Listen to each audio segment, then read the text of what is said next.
Maharashtrian food 328 मध्ये मी अगदी आपल्या सगळ्यांचं स्वागत करते। आजची रेसिपी आहे महाशिवरात्र स्पेशल साबुदाणा वडा आणि शेंगदाणा चटणी। त्यासाठी मी इथं अगदी गरम आहे बटाटे, ते उकडून सोलून घेतलेत।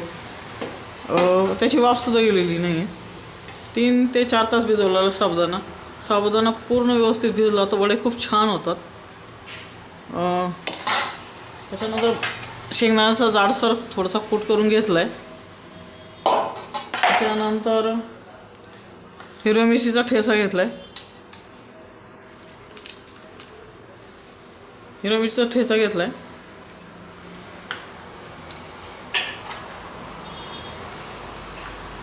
चटणीसाठी आणि कोथिंबीर घेतली आपण थालीपीठामध्ये। तुम्ही कोथिंबीर खात असाल तर घालू शकता, अन्यथा स्किप केली तरी चालेल। इथे मी शेंगदाणे चटणीसाठी एकदम बारीक कूट करून घेतला आहे शेंगदाण्याचा।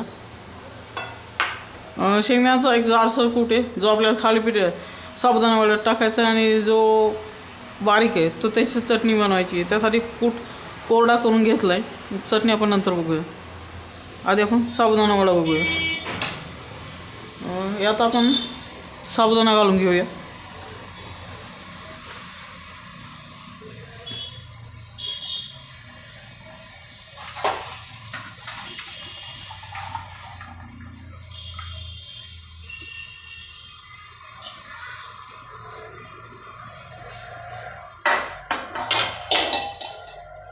हिरव्या मिरचीचा ठेचा घालतोय।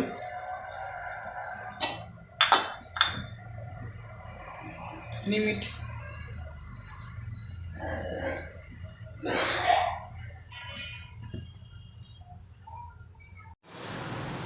हिरव्या मिरचीचा ठेचा घातलाय, बटाटे घेतले, साबुदाणा घेतले। आता चवीनुसार मीठ घालू।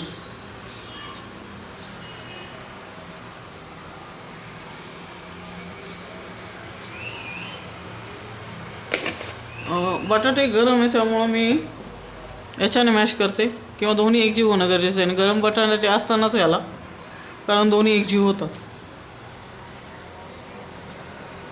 तर मी याच्याने मॅश करते।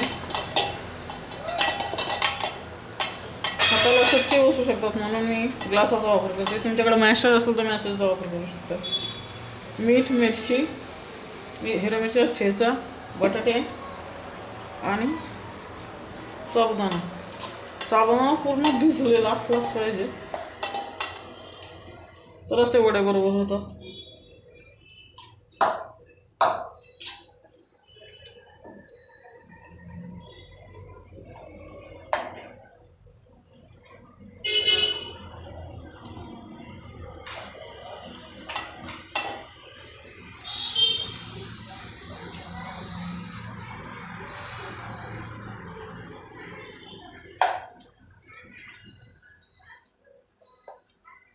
बटाटा आणि साबुदाणा एक जीवन आहे गरजेचे, तेव्हाच ते वडे छान होतात।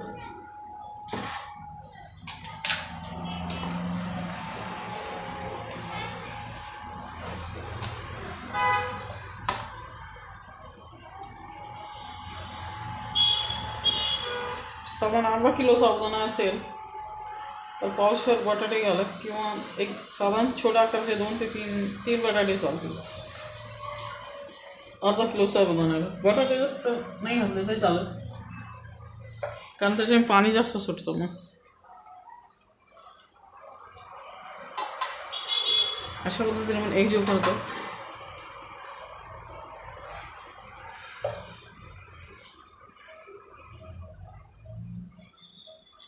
थोडंसं थंड झालं, आता आपण हाताने मळून घेऊया।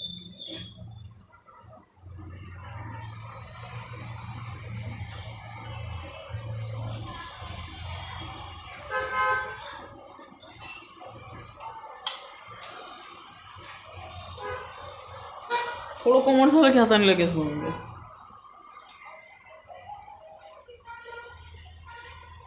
हवा असला बटाटा तुम्ही किसूनही घालू शकता।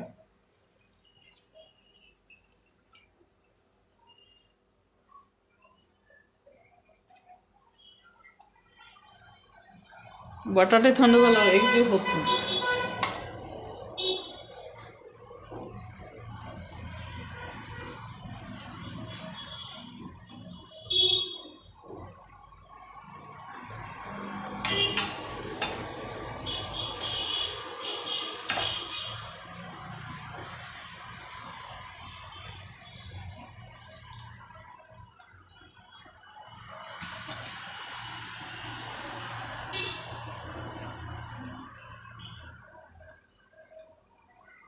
आता आपण कोथिंबीर घालूया.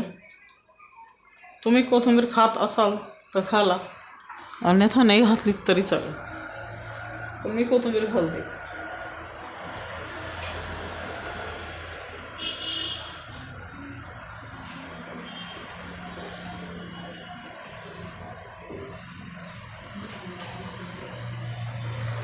अगदी शेंगदाणा खूप जाड नका ठेवू, पण अगदी बारीक आहे नाही, थोडासा असा रवाळ.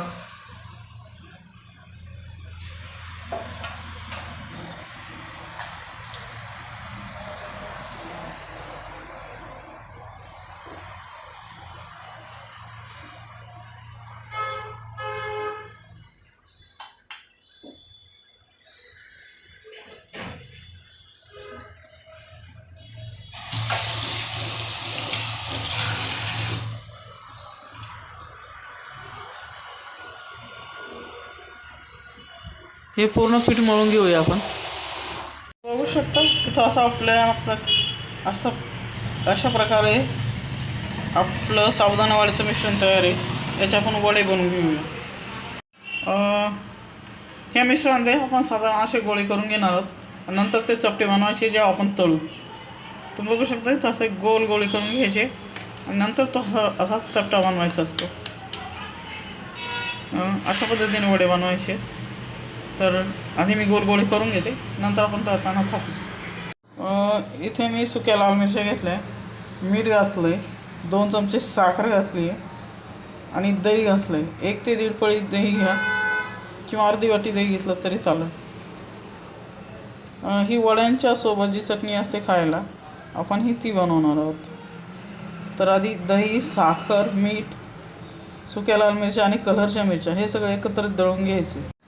तुम्ही बघू शकता इथं ते जे बारीक कूट करून घेतलं होतं शेंगदाण्याचं ते घातलं आणि आपण जे मीठ, साखर, कलरच्या मिरच्या, लवंगी मिरच्या, दही, मीठ, साखर एकत्र दळून घेतले पाणी घालून, ते आता आपण याच्यात घालणार आहोत.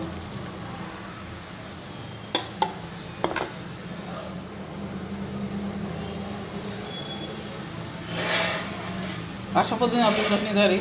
या चटणीला फोडणी नका देऊ, कारण हे फोडणीची आवश्यकता नसते.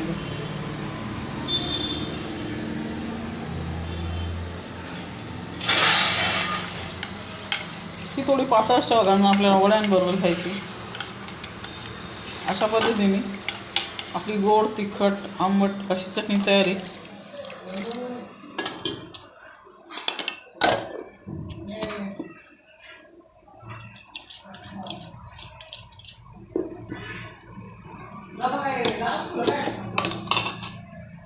ही चटणी खायला खूप छान लागते, तिखट, गोड, आंबट अशा प्रकारची. शेंगदाण्याचा अगदी बारीक कूट करून घ्यायचा आहे.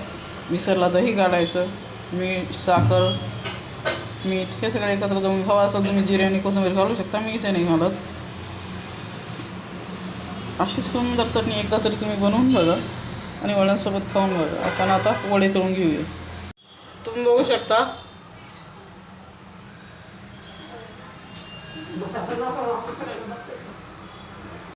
इथं मी तेल तापत ठेवलं. आता आपण वडे तळून घेऊया. माझं तेल गरम झालंय.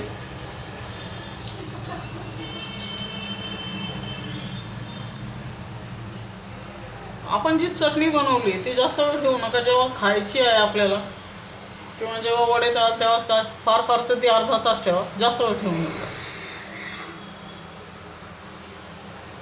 अर्धा तास ठेवा, जास्त वेळ ठेवू नका. जेव्हा खायची तेव्हाच बनवा.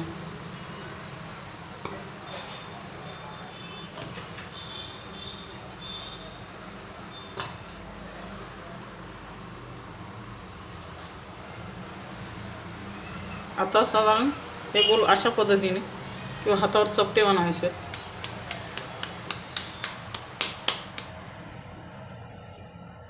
साधारण अशा पद्धतीने आपला चपटा वडा तयार आहे. एक अशा पद्धतीने तो दाबला जातो. बाबा तळून घेऊया. मीडियम गॅसवर तळा.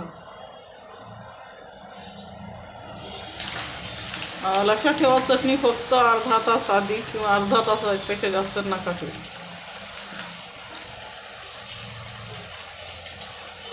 तर पण इथे वडे सोडलेत. साईज तुमच्या आवडीप्रमाणे.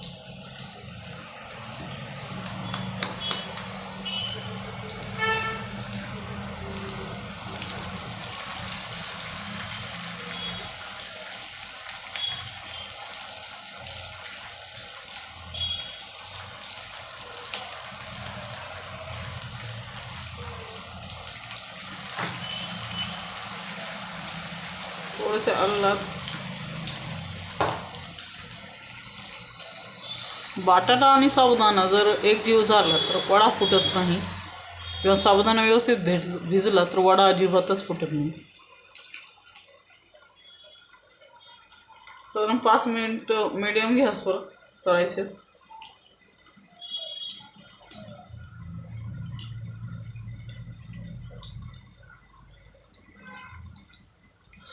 शेंगदाण्यामुळे ते कुरकुरीत होतात, वरनं क्रिस्पी होतात वरनं.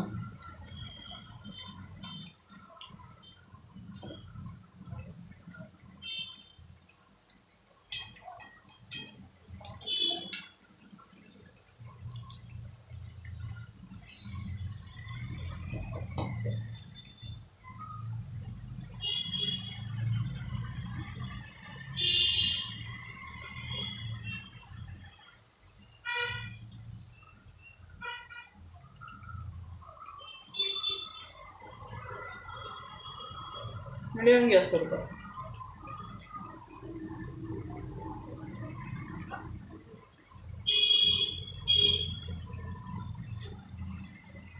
ह्या शिवरात्रीला नक्की बनवून बघा.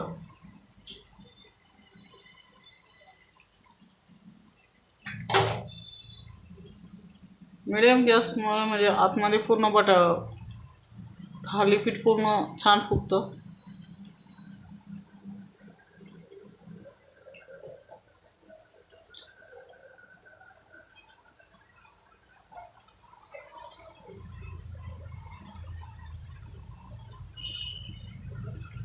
साधारण सोनेरी कलर येईपर्यंत तळायचे, खूप जाळायचे नाही, मग ते चांगले दिसत नाही.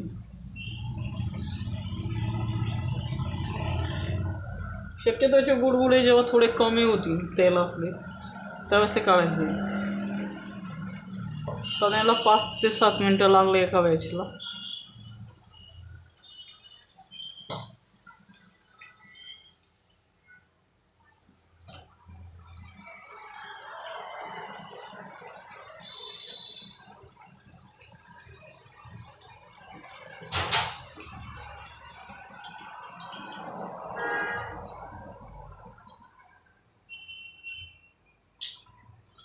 तुम्ही बघू शकता अशा पद्धतीने आपले पूर्ण फुगले.